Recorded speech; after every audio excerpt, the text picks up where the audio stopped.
সত্যি এই বছর আমাদের কৃষ্ণনগরে ঠাকুর মুখ তুলে চেয়েছেন। হ্যাঁ মহারাজ, ধান একেবারে পরিপূর্ণ হয়েছে। তা কবে ধান কাটা হবে পুটির বাবা?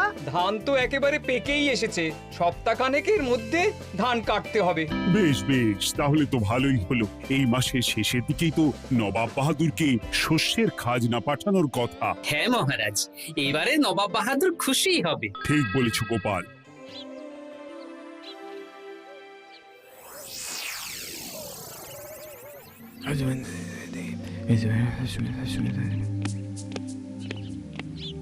প্রণাম খাম্বাজরাজ। ওই তো কৃষ্ণনগরের মন্ত্রী চলে এসেছে। ও, এর কথাই তুমি বলেছিলে? হ্যাঁ, ওই রাজ্যের সব খবরাখবর আমায় দেয়। ইনি কে? ইনি হলেন জমিদার কেশকান্ত বর্মন, আমার রাজ্যেরই দক্ষিণ পশ্চিম গ্রামের জমিদার, আমার প্রিয় বন্ধু। নামটা বেশ অন্যরকম, কেশকান্ত।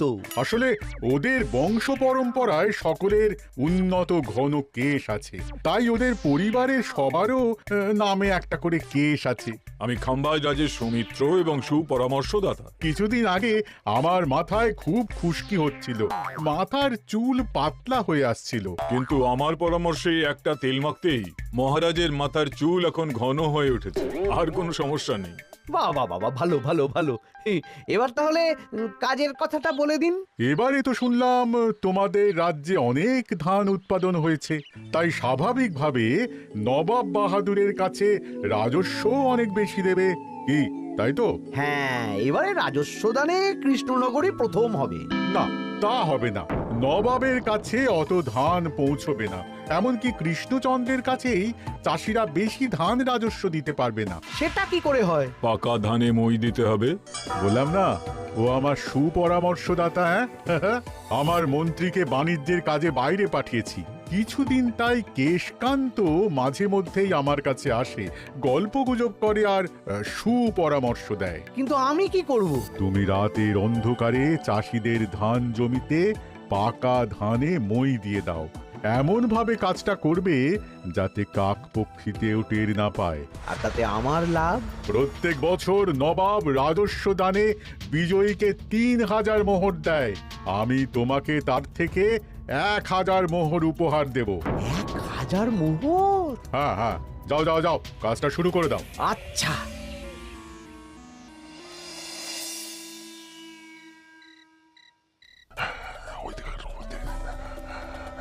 তাহলে আর দেরি কেন? মন্ত্রী মশাইয়ের কথা মতো কাজ শুরু কর। হ্যাঁ হ্যাঁ, চল।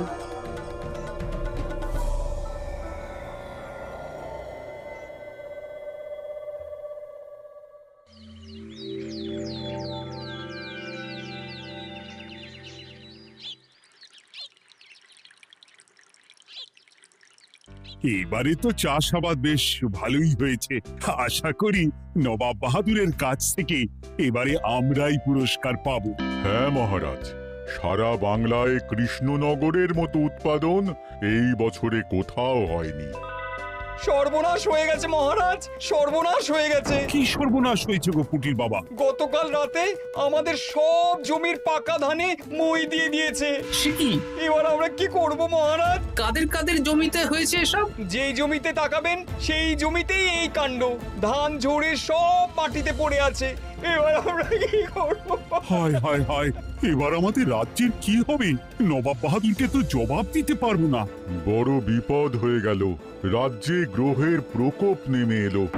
ও, আর কদিন পরেই আমার টেকে আসবে ১,০০০ মোহর।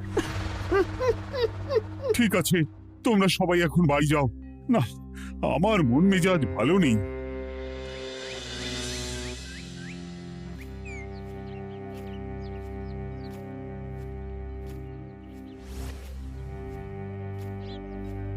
ওগো, তুমি শুনেছো কি হয়েছে? পুঁটির মা হাউ হাউ করে কাঁদছিল গো।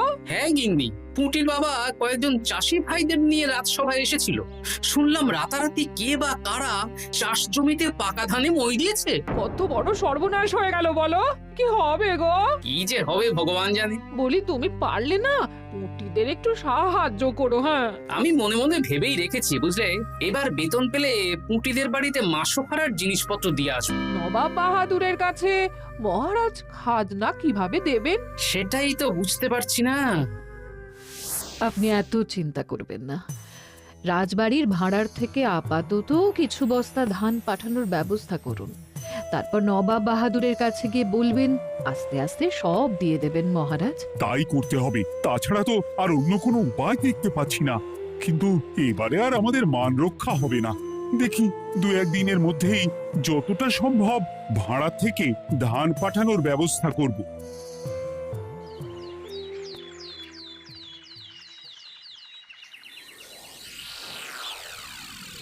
এই বছর 10,000 বস্তা ধান রাজস্ব এসেছে খাম্বাজ রাজ্য থেকে, 7,000 বস্তা ধান এসেছে বর্ধমান রাজ্য থেকে, আর মাত্র 100 বস্তা এসেছে কৃষ্ণনগর থেকে।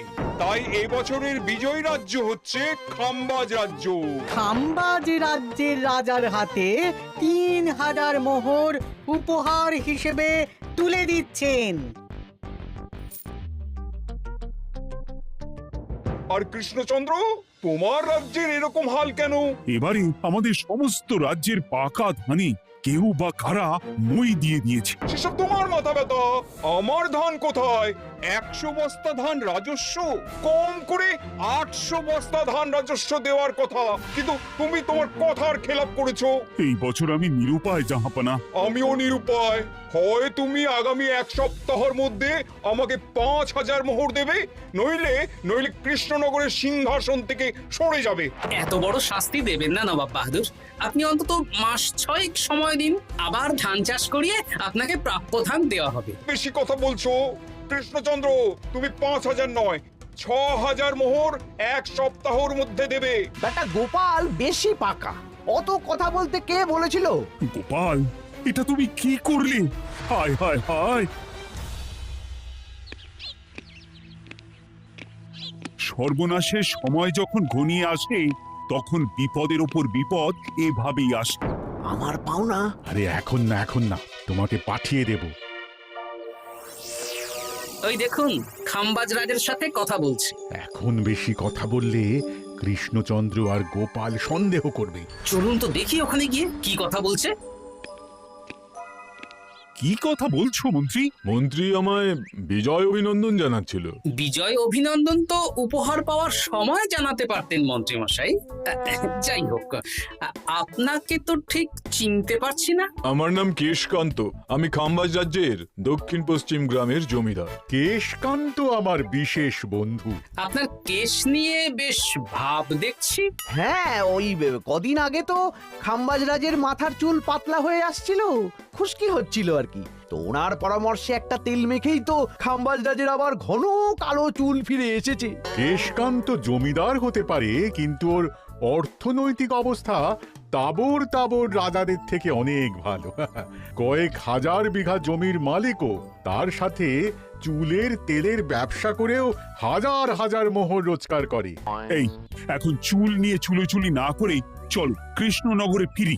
এমনিতেই মন মেজাজ খারাপ, 1 সপ্তাহের মধ্যে আবার 6,000 মোহর জোগাড় করতে হবে। হ্যাঁ, চলুন চলুন।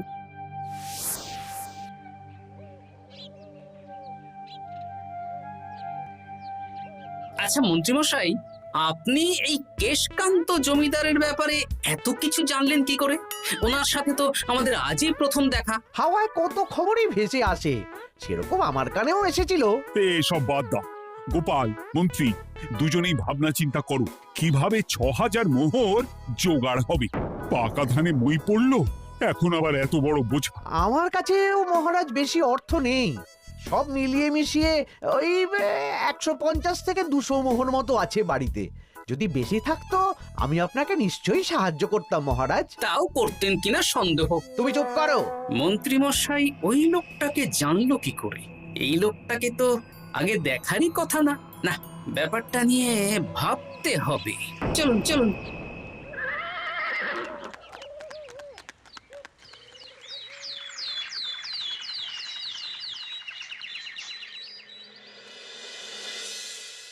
বুঝলে গিন্নি, 1 সপ্তাহের মধ্যে মহারাজকে 6000 মোহর জোগাড় করতেই হবে, নইলে সিংহাসন ছাড়তে হবে। এখন কিন্তু আমাদের উচিত মহারাজের পাশে দাঁড়ানো। কিছু ভেবেছো কি? আপাতত আমার বিয়েতে পাওয়া আংটি বন্ধক রাখবো, আর তুমি যদি... হ্যাঁ হ্যাঁ, আমার যে দুটো গয়নাগাটি আছে ওগুলো বন্ধক রাখো, পরে আস্তে আস্তে ছাড়িয়ে নেবো খন। দেখি, বাকি সভাসদদেরকেও বলবো, যে যতটা পারে, তারপর ভগবানই ভরসা।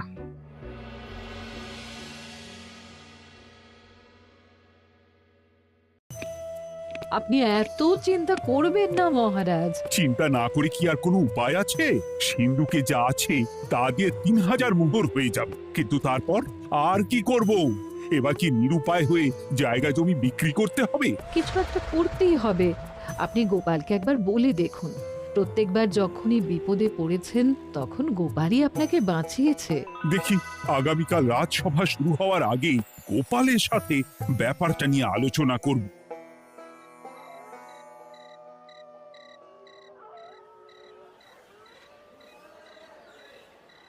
এই যে শেখরা, কি করছো? এই তো, বলুন। শোনো, আমার গিন্নির জন্য একটা হীরের হার বানাতে হবে, ওই 1000 মোহরের মধ্যে। 1000 মোহরে তো হীরের নাক, কান, গলা, হাত, পা সব গয়না, এই সব গয়না হয়ে যাবে মন্ত্রীমশাই। তাহলে বানাও, এই নাও 1000 মোহর। ওরে বাবা, মন্ত্রী মশাই, 1000 মোহর! এই মন্দার বাজারে এত মোহর কোথায় পেলেন? গতকালই তো বললেন আপনার কাছে 150 থেকে 200টা আছে। সে যেখান থেকেই পাই, তাতে তোমার কি? না, আমার কিছু না। শেখরা, আমি কয়েকটা গয়না বন্ধক রাখবো। দেখি কি আছে।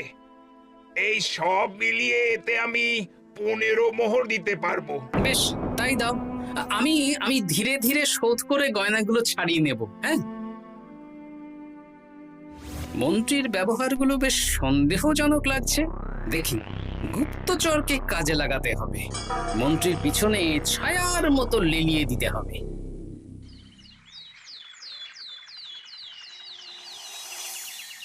মহারাজ, আমি চেষ্টা করছি আপনার এই মোহর কিভাবে জোগাড় করা যায়, আপ্রাণ চেষ্টা করছি। দেখো, আমি 3000 মোহর পারবো, কিন্তু তার বেশি হলে জায়গা জমি বেচতে হবে, হাতে যে বেশি দিন সময়ও নেই। আচ্ছা মহারাজ, দেখছি। তবে মন্ত্রীমশাই চাইলেই আপনাকে 1000 মোহর দিয়ে সাহায্য করতে পারতেন, কিন্তু উনি তা না দিয়ে ওনার গিন্নির গয়না বানাচ্ছেন, হীরের গয়না। দেখি, মন্ত্রী তো কালকেই বলল ওর কাছে 150 থেকে 200 মোহর আছে মাত্র। 1000 মোহর কোথা থেকে পেল? সে উনিই জানেন, তবে তার খবর খুব তাড়াতাড়ি আশা করি পেয়ে যাব মহারাজ।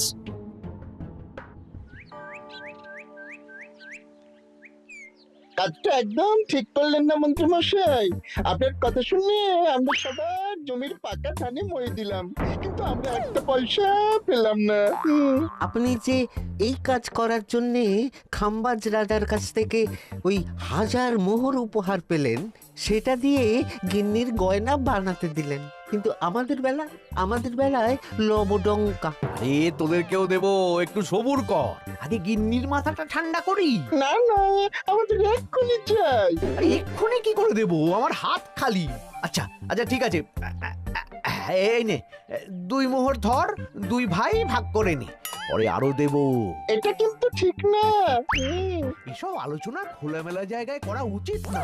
উফ, পরে তোদের সাথে কথা বলবো, এখন যেতে দে, বাজার করব, তারপর আবার রাজসভা আছে।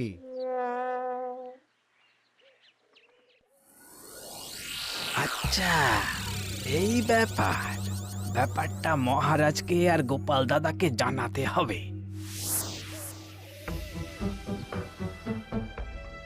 গোপাল দাদা, মহারাজ আসল খবর পেয়ে গেছি। কি খবর? আমি একটু আগে শুনলাম। কাজটা একদম ঠিক করলেন না মন্ত্রী মশাই। আপনার কথা শুনে আমরা সবার জমির পাকা ধানে মই দিলাম, কিন্তু আমরা একটা পয়সা পেলাম না। আরে তোদেরকেও দেবো, একটু সবুর কর। মন্ত্রী, আমি না তোমাকে মেরেই ফেলবো।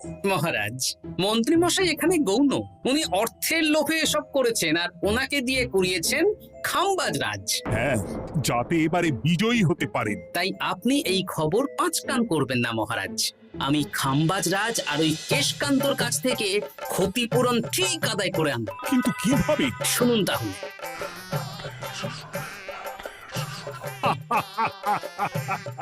দারুণ বুদ্ধি। তাহলে এখন আসি মহারাজ, কাউকে কিচ্ছু বলার দরকার নেই। আপনি শুধু আগামীকাল সন্ধেবেলা খাম্বাজ রাজের দরবারে চলে আসুন, পারলে নবাব বাহাদুরকেও সঙ্গে করে নিয়ে আসুন। হ্যাঁ,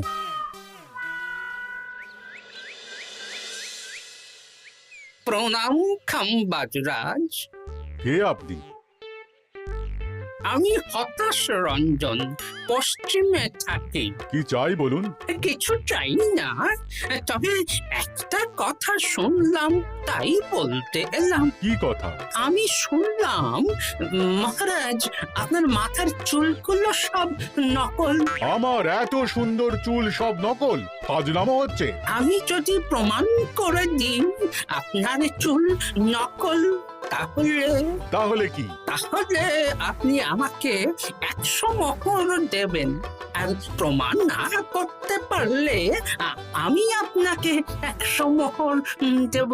বেশ, দেখো, এক্ষুনি দেখো, আমারই তো 100 মোহর লাভ হবে। এখন না, এখন না, আজ সন্ধেবেলায়। বেশ বেশ, তখনই এসো। এবারে জমিদার কেশকান্তর বাড়ি যেতে হবে।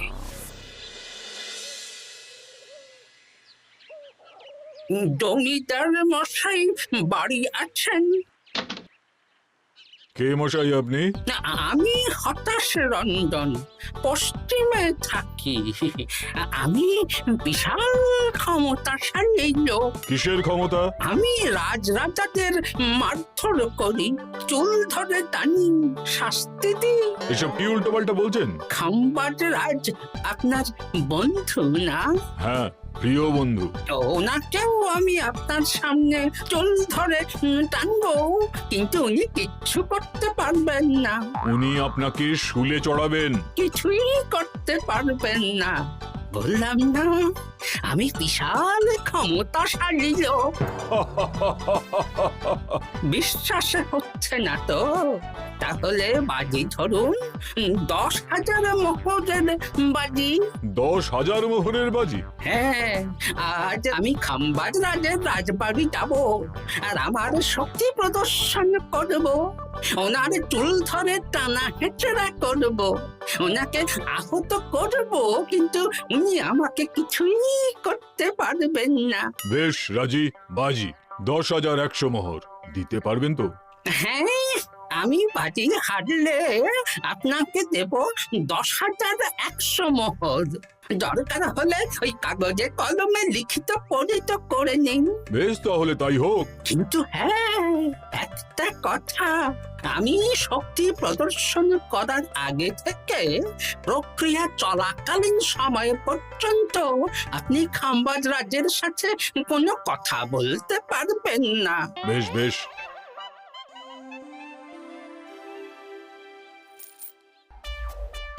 তাহলে শুরু করি? শুরু করো। এবার আমি প্রমাণ করেই ছাড়বো।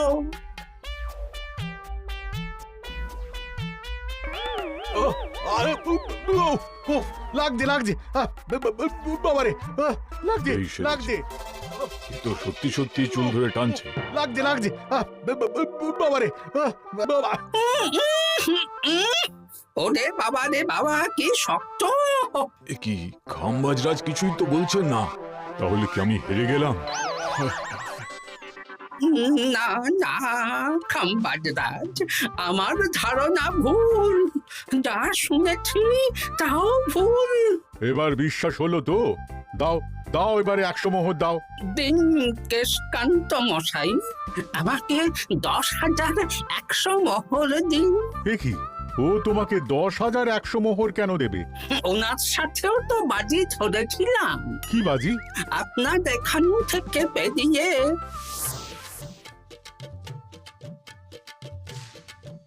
এবারে দিন তো দেখি, সব কাগজ কলমে লেখা আছে। এই নাও। হায় হায় হায় হায়। সাবাস গোপাল, সাবাস, তুমি আমার মুখ রক্ষা করেছো। গোপাল, কৃষ্ণচন্দ্র, নবাব বাহাদুর, আপনারা? হ্যাঁ, আমি গোপাল। এটা ছাড়া আর কোনো উপায় ছিল না খাম্বাজরাজ।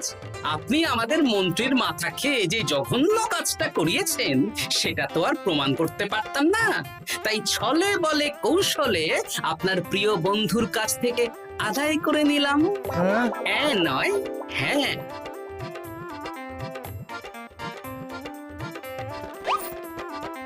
এই নিন মহারাজ। এতে কত মোহর আছে? 10,100 মোহর। এর থেকে 100 খাম্বাজরাজকে দিন, 6,000 নবাব বাহাদুরকে, আর বাকিটা আপনার কাছে রাখুন। এত ধান নষ্ট হলো। কৃষ্ণচন্দ্র আমাকে সবটা বলেছে, আর ওর মন্ত্রীকেও নিয়ে এসেছি। ধোলাই খেয়েই সব বলে দিয়েছে। এই কে আছো? কৃষ্ণনগরের মন্ত্রীকে নিয়ে এসো।